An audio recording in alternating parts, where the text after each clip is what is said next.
여러 가지 환경도 어려웠지만 사랑하는 우리 성도 여러분들 잘 버티셨어요. 이 한 해를 뒤돌아보니까 참 감사할 제목이 많습니다.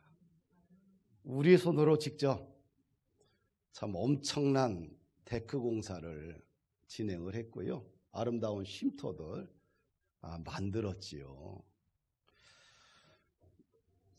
나한테 왜 성도들을 고생시키느냐, 이렇게 어렵고 힘든데 왜 이렇게 낭비를 하느냐. 때로는 거룩한 고생도 거룩한 낭비도 필요해요. 국가가 경제가 어려우면 토목공사를 통해서 경기를 부양하잖아요. 이 고난의 시절에는 서로가 지치고 힘든데 뭔가 하나님의 거룩한 일을 위해서 함께 땀을 흘리고 함께 시간을 보내고 또 함께 마음을 함께하면 이 고난을 고난이라 여기지 않고 고난을 통해서 하나님의 나라가 또 우리 인생 속에 하나님의 거룩한 부유하심이 스며들게 됩니다. 할렐루야. 앞으로는 10층도 우리 손으로 지을 것 같아요. 또 이 코로나가 이 팬데믹으로 전 세계가 참 힘들고 교회도 힘든데 특별히 금년을 뒤돌아보면서 가장 큰 행복은 무엇일까? 좋은 비전교회 주욱중 목사님 또 우리 범푸른 교회가 한 건물 두 교회로 8월 달부터 한 배를 탔다는 거지요. 주님이 얼마나 좋아하시겠어요. 두 교회가 한 교회가 됐으니 한 건물에서 두 교회로서 이렇게 존속하니 얼마나 감사해요. 왜 이것이 감사 제목이 되냐 하면은 교회를 신학적으로 이야기할 때 공교회라고 부릅니다. 공교회라는 개교회와 반대되는 용어 아니겠어요? 오늘날 한국 사회는 개교회주의, 자기교회주의 또 이것이 굉장히 중요하게 생각하는데 이것은 성경의 가치와는 좀 멀어진 얘기들이지요. 이 공교회는 뭐냐면 자기 교회와 모든 교회를 소중하게 여긴다는 뜻입니다. 그래서 사도신경에 보면 거룩한 공교회를 믿사오며 이 말은 뭐예요? 모든 교회는 거룩하신 예수 그리스도를 머리로 해서 모든 교회는 하나라는 뜻이에요. 다 형제교회라는 뜻입니다. 교회의 연합은 주님의 뜻입니다. 모든 교회가 하나 될 때 그 공동체는 엄청난 영적 에너지를 얻게 된다는 사실이죠. 이런 의미에서 두 교회가 연합하여 하나가 되었다. 하나님이 가장 좋아하시고요. 또 두 교회가 이 코로나 시절에 가장 승리한 주역이 되게 되는 것입니다. 할렐루야.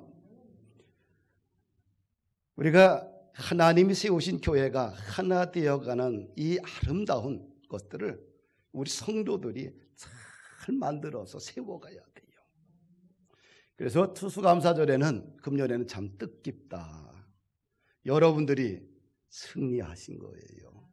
원수마귀 사단은 교회를 무너뜨리고 분열시키고 갈등을 조장하지만 성경은 하나 되게 하고 연합하게 하고 함께 하던 일을 하시는 거 아니겠어요?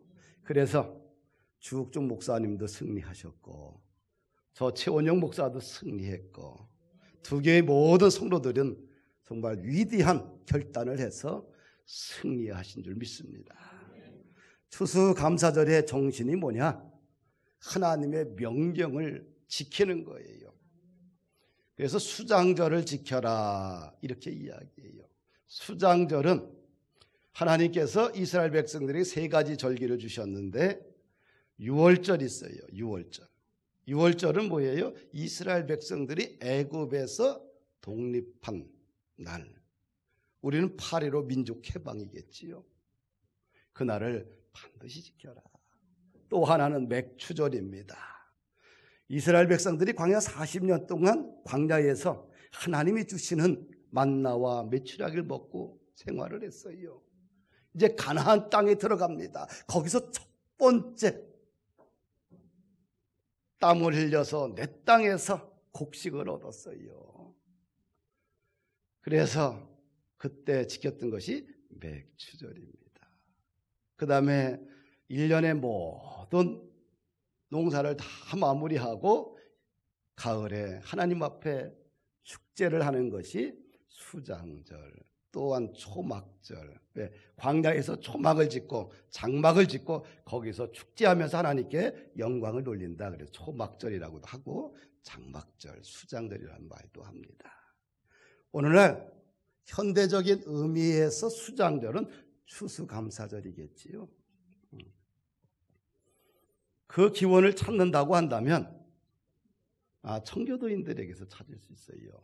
청교도인들을 갖다가 우리는 종교개혁자들의 후예들이다 이렇게 이야기를 해요. 종교개혁자들은 5가지 강령을 갖고 있었는데 오직 성경, 오직 예수 그리스도, 오직 은혜, 오직 하나님께 영광. 그래서 이 청교도들은 이 종교개혁자의 후예자들로 정말 말씀 그대로 살려고 몸부림쳤죠. 그러다 보니까 영국의 국교도들하고 신앙적 갈등이 생겨요. 그래서 신앙의 자유를 찾아서 그들이 네덜란드로 갑니다. 거기서 7년 동안 열심히 일을 해가지고 돈을 벌어서 180톤의 배를 구입하게 돼요. 그래서 1620년 신앙의 자유를 찾아서 신대륙인 미국으로 가는데 66일 동안 항해를 하게 돼요. 겨울을 보내는 과정 속에서 풍토병과 추위로 인해서 102명 중 44명이 죽고 58명이 살아남지요. 대부분 이들은 지식인들이어서 농사 짓는 방법을 몰라요. 신대륙에서 원주민들이 농사 짓는 방법을 가르쳐서 그 해에 수확을 거둬서 함께 축제를 했는데 그것이 11월 셋째 주인 거예요. 그래서 현대적인 의미에서의 수장절을 11월 셋째 주에 전 세계가 지키고 있는 것이지요. 우리나라도 1904년부터 한국교회도 추수감사절을 지키게 되었지요. 추수감사절의 두 번째 정신은 뭐냐면 구원의 은혜와 감사를 회복하는 겁니다. 하박국 3장 17절 보니까 무화과 나무가 무성치 못하며 포도나무에 열매가 없으며 감람나무에 소출이 없으며 밭에 식물이 없으며 우리의 양이 없으며 외양간에 소가 없을지라도 다 없어요. 빈궁한 인생입니다. 그런데 나는 여호와를 인하여 즐거워하며 나의 구원의 하나님을 인하여 기뻐하리라. 교회의 존재 목적, 성도의 존재 목적은 바로 구원입니다. 예수님을 믿고 하나님의 자녀가 되는 것, 이것이 가장 큰 복 중에 가장 큰 복입니다. 교회에서 수많은 일들을 하지만 그 결론은 영혼 구원에 있다는 거예요. 그래서 교회는 초심을 잃지 말아야 됩니다. 우리가 복 중에 가장 큰 복이 구원의 복인데 왜? 마귀의 자녀에서 하나님의 자녀가 됐잖아요. 멸망의 자녀에서 영생의 자녀가 됐고요. 세상의 자녀에서 천국의 자녀가 되었고요. 지옥에 들어갈 운명이 천국으로 옮겨지는 역사가 일어났기 때문에 복 중에 가장 큰 복이 구원의 복이다. 왜 청교도인들이 자신의 고향을 버리고 자신의 나라를 버리고 왜 자신의 이웃을 버리고 신대륙인 미국으로 갔을까? 추위와 질병과 고통스러운 시간들을 보냈습니다. 왜 그들은 그런 끔찍한 선택을 했을까? 오직 하나지요. 구원의 하나님을 마음껏 예배하기 위해서예요. 자녀들에게 기독교의 신앙인 구원의 신앙을 물려주기 위해서지요. 그래서 그들은 신대륙에 와서 무엇을 먹을까 마실까 입을까 이 땅의 것을 추구하지 않고요. 오직 뭐예요? 하나님께 영광되는 일을 했어요. 그래서 신대륙에 와서 그들이 최초로 지은 것은 건물은 교회 건물을 졌고 그리고 다음 세대를 공부시키는 학교를 졌고 그 다음에 자기들의 집을 지었습니다. 세 번째 추수감사절의 정신은 나눔이지요. 청교도인들은 원주민들의 도움을 받아서 1년 농사를 잘 져서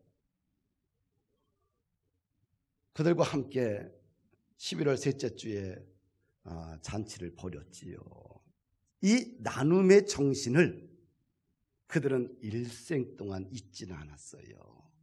할렐루야. 그래서 청교도인들의 정신 중에 몇 가지가 있는데 그 중에 절제라는 거 있어요. 절제에 대한 해석을 그들은 어떻게 했느냐. 절제를 소극적인 절제와 적극적인 절제로 나누는데, 소극적인 절제는 아껴 쓰는 것, 전략하는 것, 낭비하지 않는 것.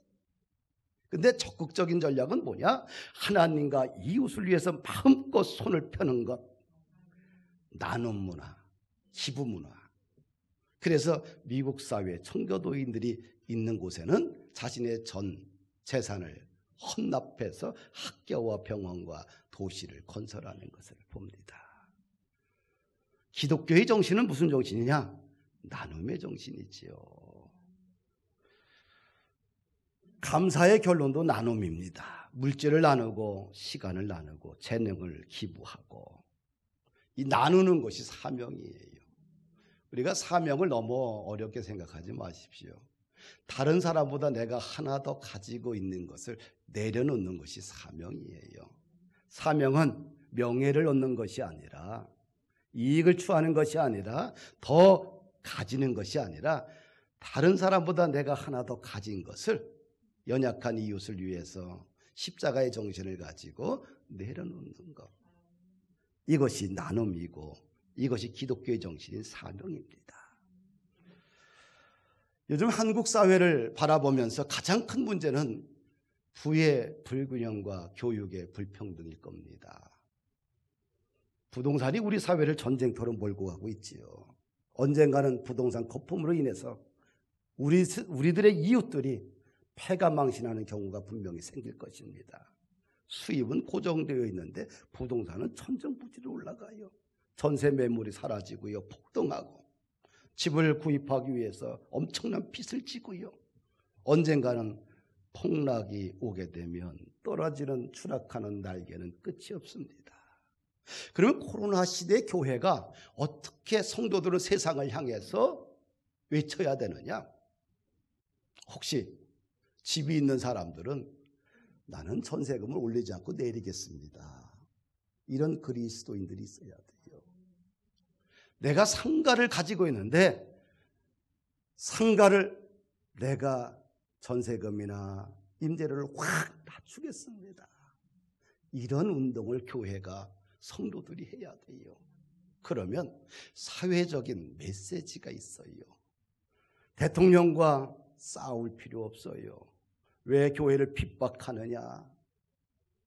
싸우면 결론은 뭐예요? 서로 갈등과 한강을 건너가 버려요. 그럼 기독교는 다종교 다문화 사회 속에서 우리 한국의 기독교는 점점 설 자리를 잃어가게 돼요. 이제는 사회적인 메시지를 좀 품격 있게 그 시대에 맞게 우리는 던질 수 있는 성도들이 되어야 돼요. 할렐루야. 혹시 집이 여유가 있어서 임대를 주거나 있는 분들은 어떻게 전세를 나는 하나 주겠습니다. 그러면 제가 운영하는 신문사에서 대해서 특필해 갖고 여러분들의 인생의 명예를 회복시켜 드릴게요. 그러면 왜 예수님의 명예가 회복되고요, 교회가 명예가 회복되는 거예요. 세상에 춤춘다고 해서 교인들까지 나도 한 푼도 받아야 되겠다, 한 푼도 올려야 되겠다, 악착같이 하는 것이 축복이 아니에요. 이것이 기독교 정신 아니에요. 이것이 우리 사회를 이끌어가는 정신 아니에요. 할렐루야. 생각이 좀 달라져야 돼요. 아멘. 초기 한국 개신교가 사회적으로 신뢰를 받던 이유가 뭐냐 하면은요, 1895년에 이 땅에 콜레라가 발생을 했어요. 콜레라가 발생하는 동시에 90% 사망률입니다. 그럴 때 조선 정부가 가장 먼저 연희 전문학교 교장인 올리버 에비슨 선교사에게 도움을 요청을 해요. 그래서 선교사가 방역대를 조직하고 곳곳에 전담진료소를 세우고 물 끓여 먹기 운동, 손 씻기 운동을 해요. 당시 콜레라 치사율이 90%였는데 선교사의 이 헌신적인 운동을 통해서 감염자의 60%가 살아나요. 선교사는 부자든 가난한 자든 모두에게 동일한 평등과 사랑의 실천 운동을 했지요. 이것으로 인하여서 한국 개신교가 사회적 영향력을 얻게 되고 사회적으로 인정받는 기독교가 되게 된 것입니다. 오늘날 너무 배타적이에요. 기독교인들이 굉장히 이기적이고요. 기독교인들이 너무 언어가 너무 세속적이에요. 우리가 예수 믿으면 이제는 품격을 좀 바꿔야 되지 않겠나. 세상 논리로 살지 않기를 축복합니다. 마지막 네 번째, 이 감사절의 정신 중에 네 번째는 뭐냐? 범사에 감사를 회복하는 거지요. 오늘 본문에 보면 데살로니가 성도들에게 범사에 감사하라. 이는 그리스도 예수 안에서 너희를 향하신 하나님의 뜻이라.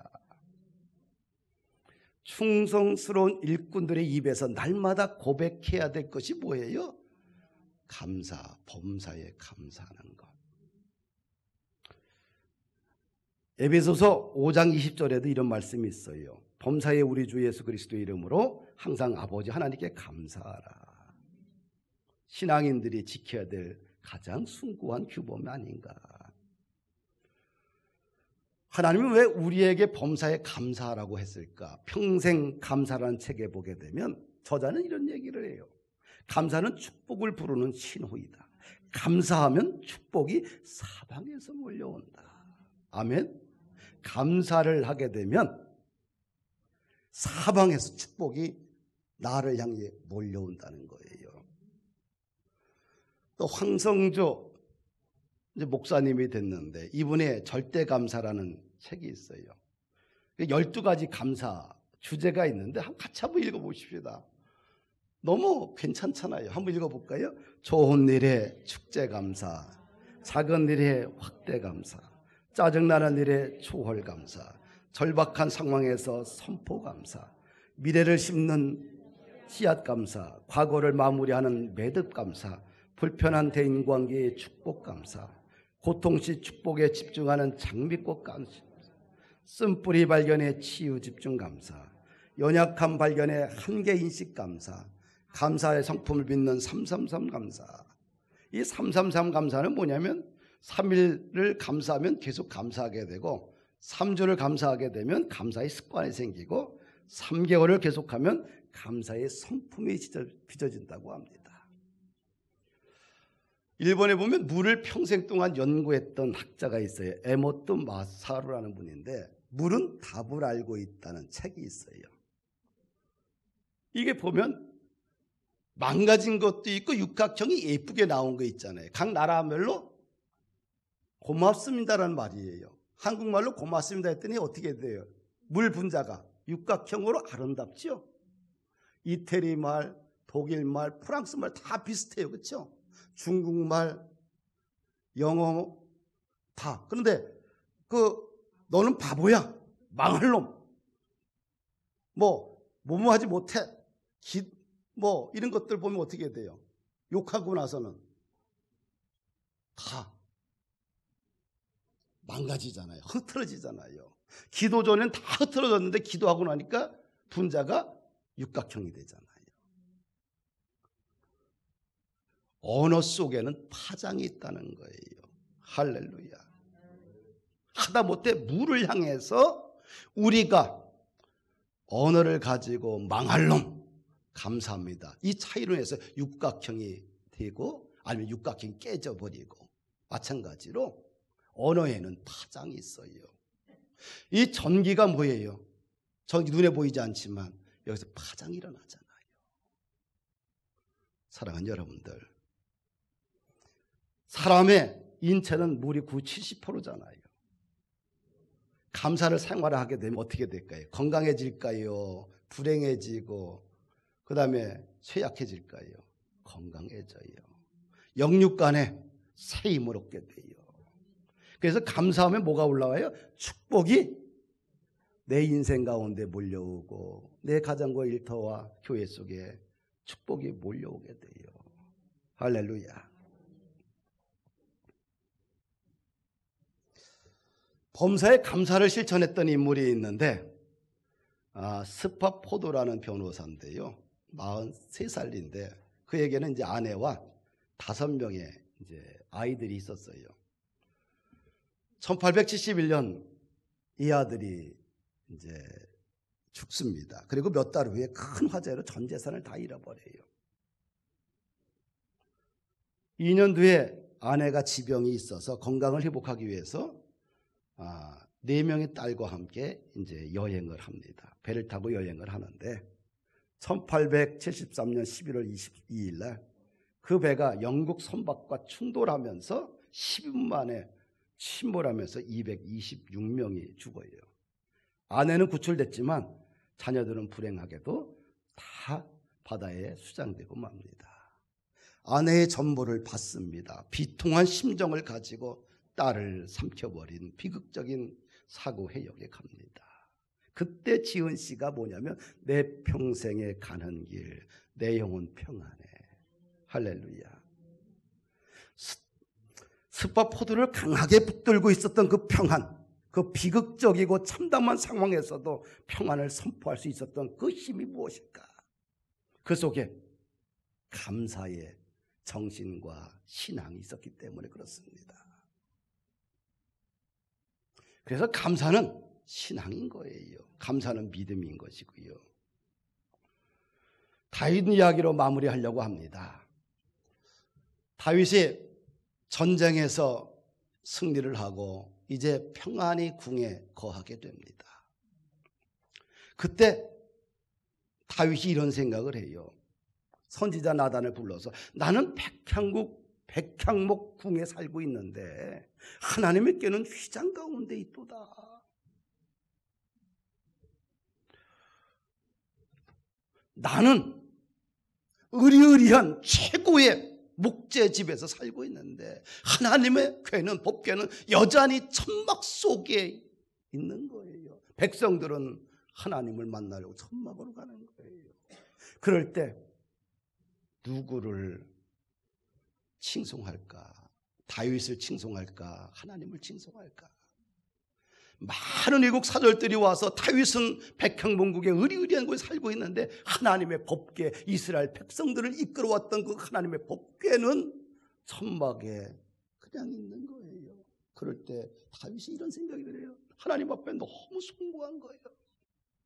이새의 집안은 이스라엘의 가문에서 멸망한 가문입니다. 그런데 하나님께서 그것도 막내인 자기를 불러서 이스라엘의 2대 왕을 삼으시고 하나님이 은혜를 주셔서 통일 이스라엘을 만들고 그 은혜가 너무 큰 거예요. 갑자기 생각해 보니까 편안한 궁에 있으면서 이건 뭔가 잘못됐다. 하나님의 집과 자신의 집을 비교해 봤을 때 이건 아니다. 주님 앞에 송구스러운 마음을 갖는 거예요. 그리고 하나님의 은혜에 내가 어떻게 보답할꼬? 이것이 다윗의 고민이었어요. 우리는 감사를 뛰어넘어 어떻게 하나님 앞에 송구스러운 마음을 갖고 내가 하나님이 나에게 주신 은혜를 어떻게 보답할꼬?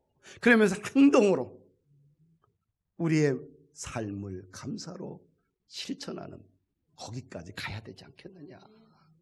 사랑하는 여러분들, 추수감사절 그냥 또 1년에 한 번씩 오는 절개 예배인데 그냥 드리면 되지. 그것이 아니라 내 인생을 바꿔놓을 수 있는, 내 가정과 내 영혼을 바꿔놓을 수 있는 위대한 시간임을 믿으시길 바랍니다. 싱크는 생각이잖아요. 땡크는 뭐예요? 감사잖아요. 그런데 어원이 같아요. 깊은 생각 속에서 뭐가 나와요? 감사가 흘러가는 거예요. 그러니까 우리 사랑하는 성도 여러분들, 매사에 우리가 하나님의 은혜를 깊이 생각을 해서 우리 인생 속에서 감사가 흘러나가는, 그래서 우리 주변을 정말 밝게 비추는, 그래서 우리 때문에 세상이 밝아지고 나 때문에 공동체가 행복해지고 나 때문에 내가 거하는 모든 사람들이 예수 믿고 주님께 영광 돌리는 그런 축복의 역사가 우리 가운데 있기를 주의 이름으로 축복합니다.